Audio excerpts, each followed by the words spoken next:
So I grew up in German, Pennsylvania, and I have 4 brothers, so sports was a big part of our lives growing up. I would basically spend every day outside.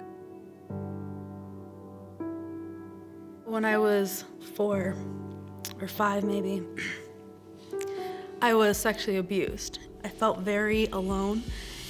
I just remember always being angry. In my mind, I just didn't want anything to do with God at that point, because why be friends with someone or have a connection or relationship with someone that didn't protect you or didn't keep you safe? So that led into my young adult years, the same feelings, but they just escalated. And then I found other ways to be self-destructive.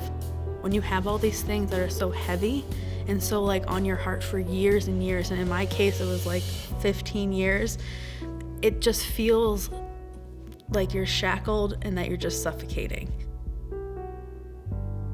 It took all of the courage in Ben to continue to stay and help me work through that time, because I was not nice. His patience and just understanding that I needed to be held was the epitome of everything that I could have asked for. So in August, we came for the last service for Jesus On. As soon as we came up to the door, everyone was smiling and just introducing themselves, and it was something that I've never experienced in my life. Literally, God came and he connected with me here where I was at, and that made me feel almost like a relief. Again, I don't have to do this alone. I have to be reminded that I don't have to do life alone. I remember listening to the Grace is Greater Than My Pain one, and just really in that idea of forgiving the people that have hurt you. I didn't like it. And I remember feeling so agitated in my seat, being I don't really want to do this. Don't make me do this. I feel comfortable right now. Let's just keep it this way.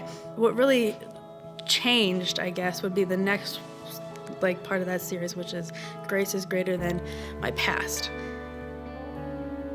It wasn't until that night when he made us write down our past, and then I remember writing down everything: relationship with my parents, relationship with other people, the sexual abuse, the people that hurt me growing up, myself, just all the sins I've ever committed. And when they had the ushers come through and nail it to the cross, I just started sobbing. There was absolutely no doubt when I finally realized for the absolute truth that I don't have to sit in this uncomfortableness and give it all to Christ, and he took it and he just abolished it. It's an indescribable feeling until it happens to you, until you can really be this, grace is literally greater than any of my sins. Jesus came and he took my place. In, I feel 90 days, I went from a non-believer to a believer in Christ. From August of last year to November, those 3 months were a complete roller coaster of emotions, and just really figuring things out and being oh my gosh, can this actually happen? This pain doesn't have to define me. What I went through doesn't have to be my end story.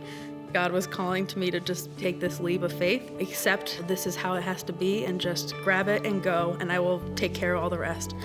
And I feel I'm just constantly running towards him in this joyous mentality of just being thank you for taking these shackles off.